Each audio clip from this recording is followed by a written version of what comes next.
Quando o silêncio dentro de uma escola é interrompido por sons que jamais deveriam ecoar em um ambiente de aprendizado, a sociedade inteira é obrigada a encarar um espelho sombrio, o que leva jovens, alguns ainda adolescentes, a transformar um espaço de sonhos em um palco de pesadelos. Bem-vindos ao Dossiê Sombrio, eu sou o Luiz Belmont e hoje vamos mergulhar em um dos fenômenos mais perturbadores do nosso tempo, psicologia por trás de atiradores escolares. Por trás de cada manchete que choca o mundo existem histórias complexas, camadas de dor, isolamento, frustrações e um senso de justiça que, quando não compreendidos, podem transformar em uma tempestade devastadora. Nós não estamos falando apenas de estatísticas ou casos isolados, mas de um padrão que vem se repetindo em diferentes países e contextos, deixando cicatrizes profundas nas comunidades afetadas. Casos como Columbine nos Estados Unidos marcaram uma geração inteira e abriram uma ferida coletiva difícil de cicatrizar. No Brasil, nós já tivemos o ataque de Realengo em 2011, que trouxe para dentro da nossa realidade uma tragédia que até então parecia distante. Mas, recentemente, episódios em escolas brasileiras e internacionais reacenderam o debate sobre bullying, saúde mental e acesso a armas e o papel da mídia. Mas a grande questão permanece. O que se passa na mente de alguém que decide atacar os seus colegas, professores e o próprio espaço onde deveria aprender a crescer? Não existe uma resposta simples, mas sim um emaranhado de fatores psicológicos, sociais e culturais que interagem de maneira quase impossível de prever. Compreender a psicologia desses indivíduos não significa justificar os seus atos, muito pelo contrário. Significa buscar nas sombras pistas que possam ajudar a prevenir futuras tragédias. Porque, ao contrário do que muitos acreditam, esses eventos raramente são explosões de raiva súbita. Na maioria das vezes, eles são planejados, alimentados por ressentimentos e fantasias que se acumulam ao longo dos meses e até mesmo de anos. Nesse episódio, vamos analisar o perfil psicológico desses criminosos, os fatores que contribuem para o surgimento desse fenômeno e revisitar alguns dos principais casos que marcaram a história recente. O objetivo é traçar um quadro mais claro sobre o que está por trás de cada ataque, oferecendo não só informação, mas também uma reflexão. Afinal, a pergunta que não quer calar: será que a nossa sociedade consegue identificar os sinais antes que o silêncio de uma sala de aula seja rompido pelo horror?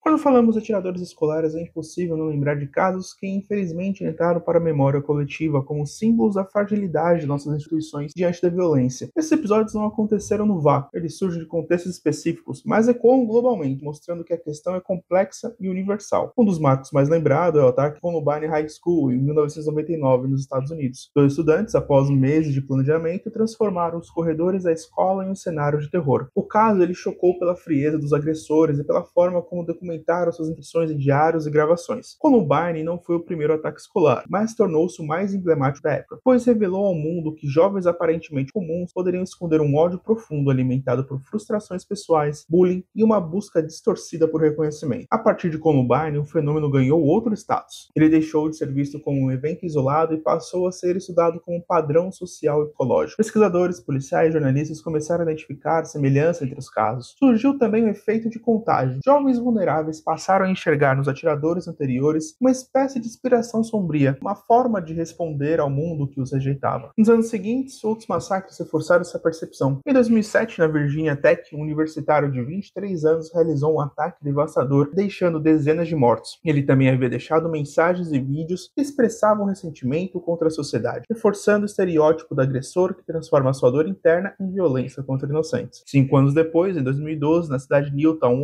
outro episódio abalou os Estados Unidos: o massacre de Sandy Hook Elementary School, onde crianças pequenas foram as principais vítimas. Esse caso expôs de forma brutal como até mesmo mais indefesos não estão protegidos, ampliando ainda mais o debate sobre armas, saúde mental e os mecanismos de segurança nas escolas. O Brasil também não está imune a essa realidade. Em 2011, o ataque de Realengo, no Rio de Janeiro, marcou o país. O autor, Wellington Menezes de Oliveira, ex-aluno da instituição, invadiu a escola com um plano detalhado. O episódio não apenas deixou marcas profundas na comunidade, como também mostrou que essa forma de violência não era exclusiva de outros países. Anos depois, em cidades como Suzano, Aracruz e outros municípios brasileiros, tragédias semelhantes voltariam a acontecer, revelando que as combinações de bullying, isolamento e radicalização também atravessavam nossas fronteiras. Mais recentemente, em 2025, na Áustria, o caso de Grass trouxe novamente as discussões para noticiários internacionais. O agressor, um jovem com histórico de bullying e isolamento, deixou cartas e registros audiovisuais em que justificava suas ações como uma forma de vingança contra aqueles que humilharam. Esse episódio reforça o padrão observado em diferentes partes do mundo, a ideia do chamado pseudo-comando, alguém que o enxerga como executor de justiça distorcida, planejando friamente cada detalhe de sua ação para garantir notoriedade póstuma. O impacto desses ataques vai muito além das estatísticas. Cada um deles se torna um marco cultural, um ponto de inflexão que altera a forma como governos, escolas e famílias enxergam a questão da violência juvenil. Depois de Columbine, escolas nos Estados Unidos adotaram medidas de segurança mais rígidas, como detectores de metais e treinamentos de evacuação. No Brasil, após Realengo e Suzano,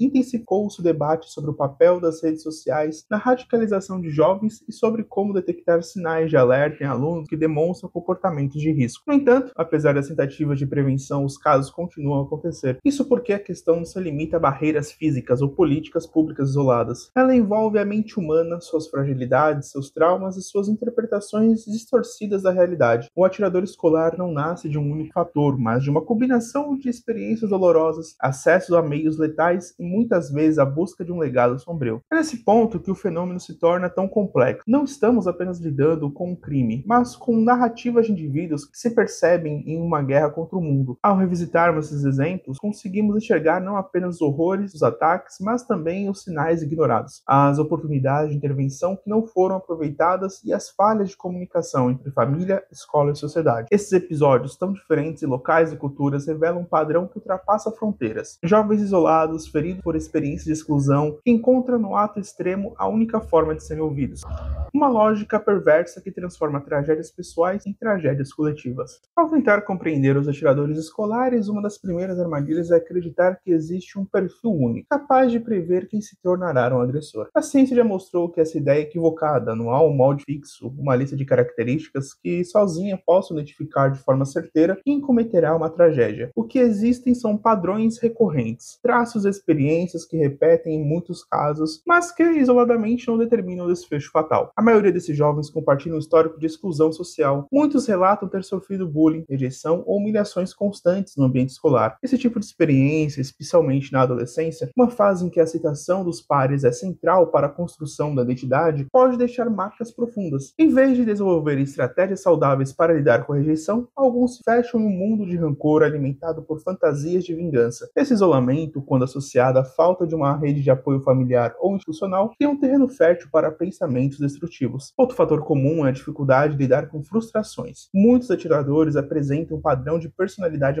marcado pela intolerância ao fracasso e pela dificuldade de regular emoções intensas como raiva e ressentimento. Ao se depararem com situações em que se sentem injustiçados ou impotentes, transformam essa dor em hostilidade contra um grupo social que considera responsável, colegas, professores ou a própria instituição escolar. Apesar do senso comum, a maioria dos atiradores não apresenta a psicopatia no sentido clínico do termo. Pesquisas mostram que esses indivíduos raramente correspondem ao arquétipo do criminoso frio e calculista que não sente empatia alguma. Muito pelo contrário, muitos deles sofrem com depressão, ideação suicida e crise de identidade. A violência contra outros, em grande parte dos casos, é inseparável da violência contra si mesmos. O ataque à escola quase sempre termina em suicídio ou em um confronto fatal com a polícia. Isso revela um padrão de autodestruição que o massacre é visto como uma forma de encenar a própria morte de maneira grandiosa, deixando um legado perverso. Apesar da depressão, outros transtornos também aparecem em alguns casos: ansiedade, transtornos de personalidade, dificuldades cognitivas e até distorções psicóticas. Mas, novamente, não se trata de um padrão universal. Muitos agressores não tinham diagnósticos formais antes. A chave não está em um transtorno específico, mas em como fatores psicológicos e sociais se combinam. Um traço que chama a atenção dos especialistas é a relação desses jovens com a masculinidade. Em diversos casos, os atiradores se sentiam emasculados, rejeitados ou incapazes de corresponder às expectativas de poder e sucesso. A violência então surge como um meio distorcido de afirmar-se. Alguns pesquisadores chamam isso de crise da masculinidade tóxica. Jovens que não encontram meios saudáveis de expressar suas dores e, em vez disso, recorrem à violência como uma demonstração extrema de poder. Outro aspecto presente é a violência contra mulheres. Pesquisas recentes revelam que cerca de 70% dos atiradores tinham algum histórico de comportamentos misóginos, desde comentários depreciativos até agressões concretas contra figuras femininas próximas. Isso indica que muitos desses atos estão entrelaçados a uma visão distorcida de gênero e poder, em que a violência se torna uma forma de punir quem é visto como um símbolo de rejeição. Muitos desses jovens também apresentam fascínio por armas de fogo e por massacres anteriores. Passam horas pesquisando sobre casos famosos, assistindo vídeos, lendo manifestos e estudando detalhes técnicos de ataque. Essa imersão cria uma espécie de roteiro mental. Eles não apenas fantasiam sobre a violência, mas aprendem como executá-la. Esse fenômeno é conhecido como contágio ou efeito copycat. Columbine, por exemplo, tornou-se referência para vários agressores posteriores que enxergavam nos dois autores um tipo de ídolo macabro. Outro fator é o planejamento obsessivo. Ao contrário da ideia de que são atos impulsivos, a maioria desses ataques é meticulosamente planejada. Os criminosos estudam horários, locais, rotas de fuga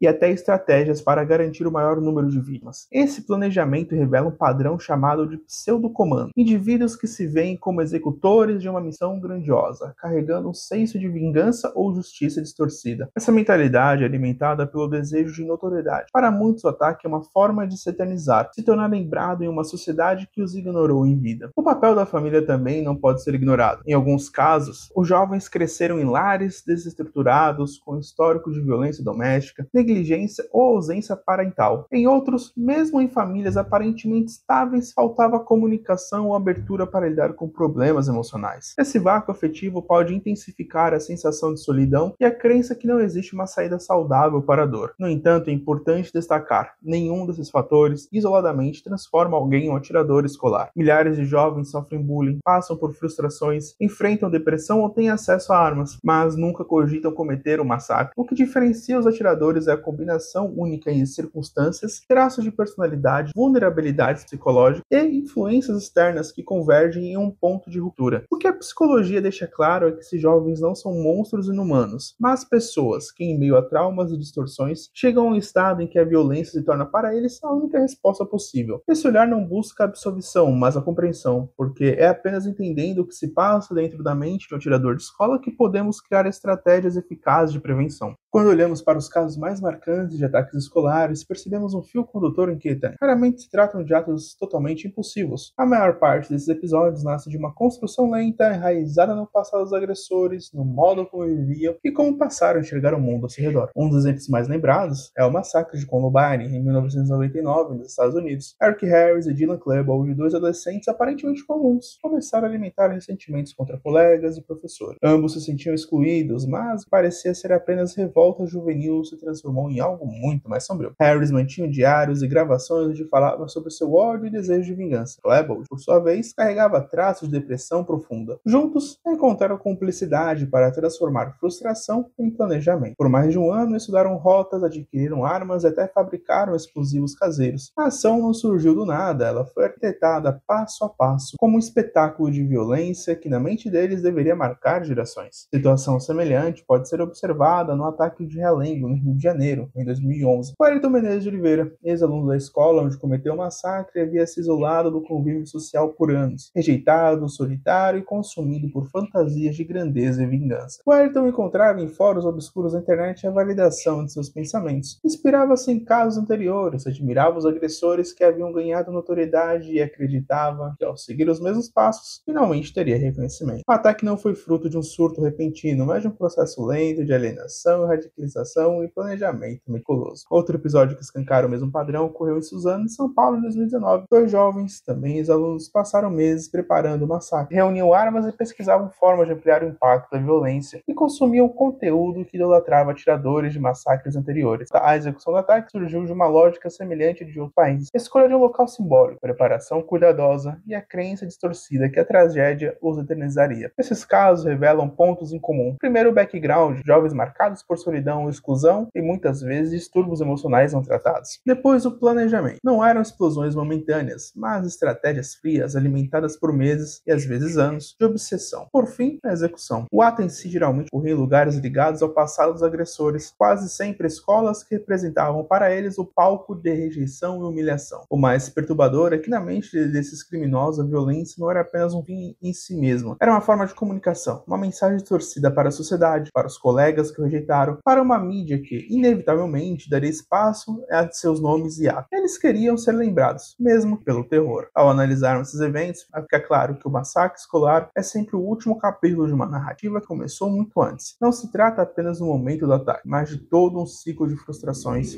isolamento e fantasias de poder e planejamento meticuloso. Cada tragédia carrega em si a soma de falhas sociais e individuais que permitiram que aquela raiva se transformasse em realidade. Mais do que perguntar quem fez isso, devemos entender por que alguém enxerga na violência sua via de expressão. Esses eventos macabros são exemplo de falhas sistêmicas na escola, na família, na sociedade. O assassinato é um grito desesperado por atenção, compreensão ou reparação. Você acha que nossa sociedade falha em perceber sinais de alerta? Já imaginou como seria diferente se conseguíssemos intervir antes do ponto sem volta? Deixe nos comentários qual fator você considera mais urgente combater: bullying, saúde mental, controle de armas, mídia ou algum outro. Se você quer entender o lado sombrio da alma humana e refletir sobre os erros que podemos evitar, inscreva-se no canal do Ser Sombrio, ative o sininho e fique por dentro dos nossos próximos episódios. Muito obrigado e até a próxima.